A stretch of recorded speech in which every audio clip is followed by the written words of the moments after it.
What's up, YouTubers and plant lovers? It's Justin, and today I was going to tell you how I care for my Paphiopedilum orchid.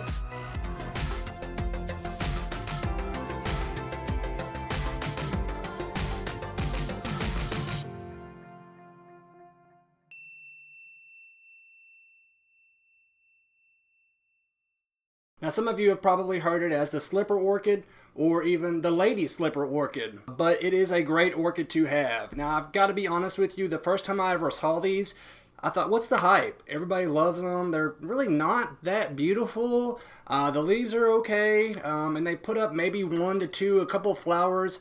Definitely not as much as like Cymbidiums or some of the Phalaenopsis, the modern ones, the hybrids. They put out a lot.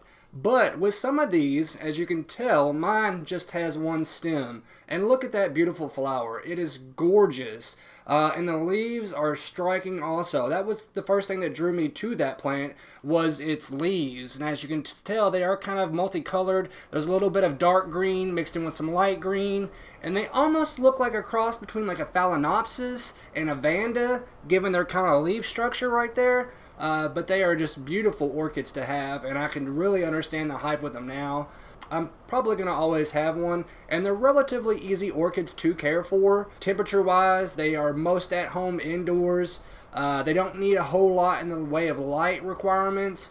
They do need, on average, probably a moderate amount of humidity and water. It just really depends on what kind of substrate you have them in. But for the most part, they're really easy orchids to care for. I would say that they kind of fall in the same requirements with the light requirements as the jewel orchid. But yeah, they don't really need a whole lot in the way of light. Typically, they're found on the forest floor, kind of like a shaded woodland, kind of humid area. But typically they are found native to South China, India, the Southeast Asia, and the Pacific Islands. And there are some that are kind of native to the Americans too, but those are a little bit different. They don't have as many leaves, and they don't grow quite as many flowers, but they are truly remarkable, and they are beautiful plants to kind of behold. Now, that being said, I want to kind of take you into the requirements for this plant and what all they need.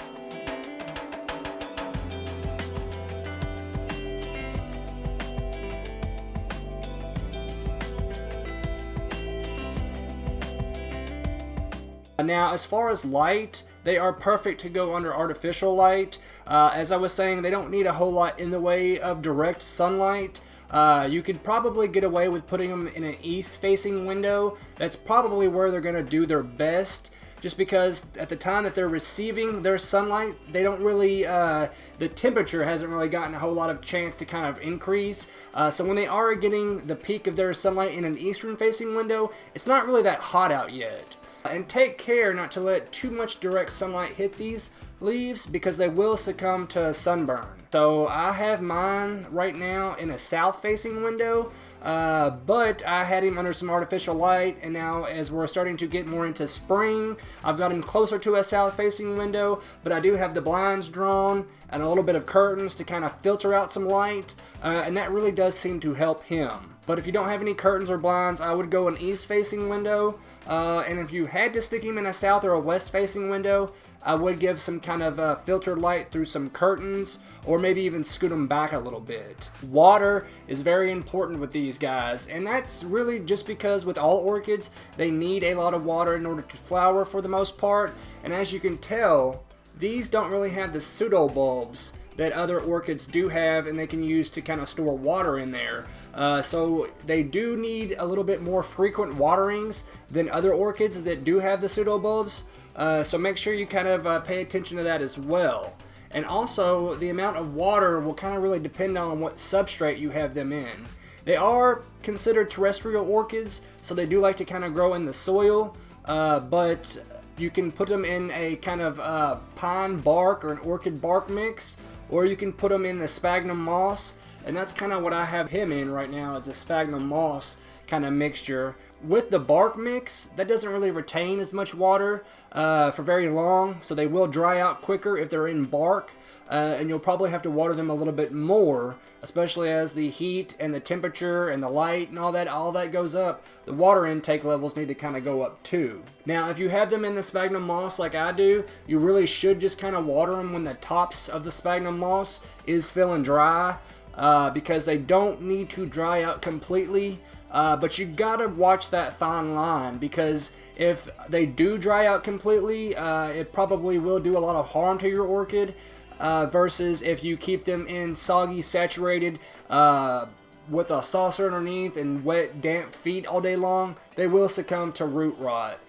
So like I said, there is that fine line that you kind of have to watch out for, that really only experience will teach you with these kind of orchids. But just like any other plant, it is better to err on the side of caution. And if you think it might not need water, I would wait about a day, because it's better to let them go a little bit longer without water than it is to actually go ahead and start throwing more water in, and then your plant will probably die because of the root rot.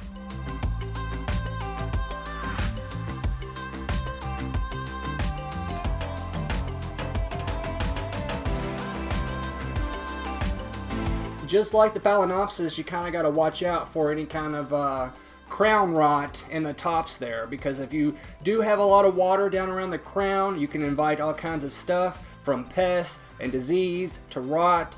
So take care not to put a whole lot of water in around the crown, because you can probably suffer from crown rot and hurt your plant that way as well.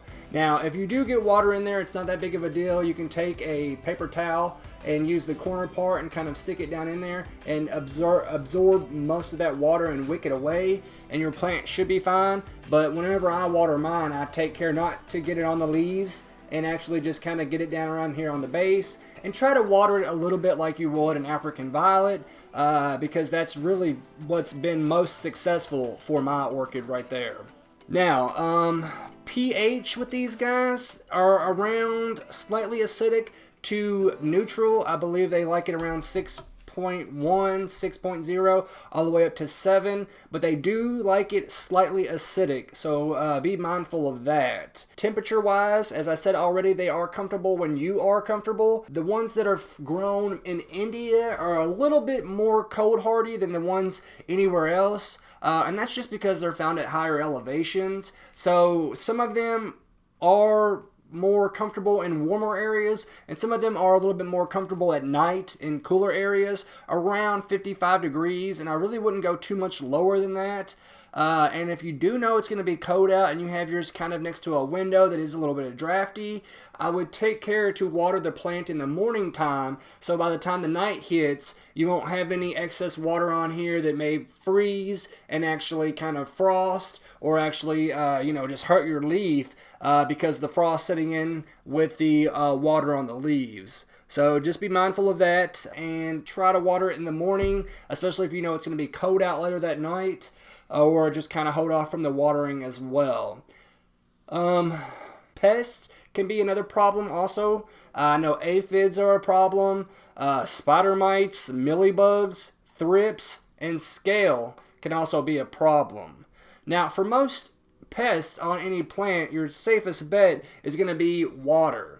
Now, if you notice anything that's kind of crawling around and you're not sure what it is, I would take it and immediately set it in the bathtub and wash it out with a lot of water. Or if you're a little bit more concerned because you think it might be a little bit more sensitive to some of the water, especially if you have softened water in your area or even hard water, because they oftentimes soften water with salt, and that will actually accumulate in your roots and in your leaves and probably kill your plant unless you kind of wash it out from time to time. So if you do notice anything that's kind of crawling around, a bunch of little bugs, your best bet is going to be to put it in the bathtub or take it out back and spray it down with the hose and kind of drown the pests out and try and knock them over and tip it over and let all of them kind of drain out. And you might have to do that a couple of times, but that is how Mother Nature takes care of pests outside. Rain will come along and kind of wash it off, and these pests don't really hold on to them unless you have scale or something like that.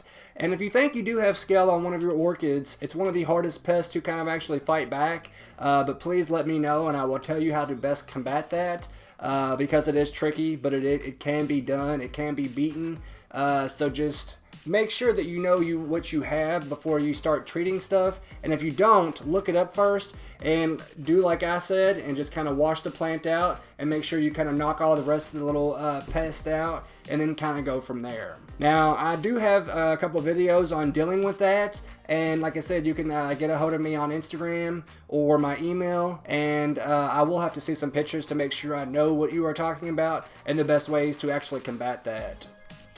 Now, all that being said, I just want to tell you all that if you do have the opportunity to go out and buy one of these plants, that you do get it. I got this plant, I believe, at Kroger, and I was really astounded to see that they had this plant in stock. I had never seen one like that before, especially at a Kroger, but they typically sell the Phalaenopsis, a couple of the Vandas, and some of the Cymbidiums, and some of the Cattleyas as well. But I never saw one of the Paphiopedilums up there, the Lady Slipper Orchids. And when I found this one, I fell in love with it right away. It is a beautiful plant. It was priced reasonably, and as you can tell, it looks remarkable. I mean, if you've noticed that your plant isn't flowering, I would probably check the light because if they're not getting the right amounts of light, they won't produce a flower. So make sure you have yours under artificial light, or if you have it in sunlight, that you have it kind of close to where it's getting some filtered direct sunlight, but not too much direct sunlight either, because you will burn your leaves out and cause more harm than good to your plant. Now, other than that, I can't really think of too much more to say about this other than the fertilizer. Now, in talking about fertilizer, you do have to be a little bit careful whenever you feed these plants.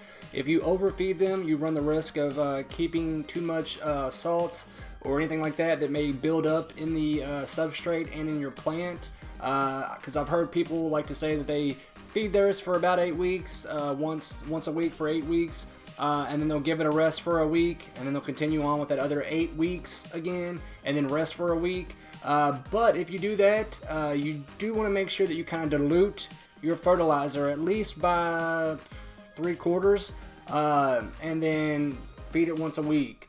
But after that 8 weeks, you want to take care to actually wash the substrate out with a lot of really clear kind of distilled or rainwater, and that'll prevent too much of that salt building up in the substrate and actually choking out your plant. So if you do feed it a lot, make sure that your pot does have a drainage hole in the bottom, and that you do wash it out with a lot of really clear, healthy water, preferably distilled water, so you don't add any more kind of sediments or any other kind of thing that might build up with salts in your plant, because that will kill your plant also. Now, with mine, I usually keep on that same feeding schedule. I like an all balanced 20-20-20 orchid fertilizer. Southern Ag, I believe, has a really good one, and Miracle Grow does too. But you definitely want to make sure that you do feed these guys, especially if you have them in the sphagnum moss, because that doesn't have a whole lot in the way of nutrition for your plant. So don't forget that if you do have that in there, that you are feeding your plant, especially during the growth season, from spring to the middle of fall. You probably want to feed it at least once every other week or once a week if you are trying to get your plant to flower. And make sure that about every month or every 2 months you kind of just wash your plant out with a lot of really clean distilled water or rainwater. Now, I live close to a really large city in Kentucky, so I do not use rainwater with mine, and we have a lot of hard water in this area as well, so I prefer to water mine with distilled water. That being said, I really don't know too much more to say about this orchid. It is a great plant to have. It is a showstopper, and if you do like to grow orchids just for the flowers, this is one that you definitely need to add to your collection. Now, you guys feel free to leave me a comment and let me know if you've ever had any kind of success or failures with the Slipper Orchid. And while you're at it, make sure you hit the subscribe button and the bell next to it. That way you'll know anytime I've uploaded a new video. You guys take it easy, have a good one, and don't forget, always plant prudently. Thank you, YouTube.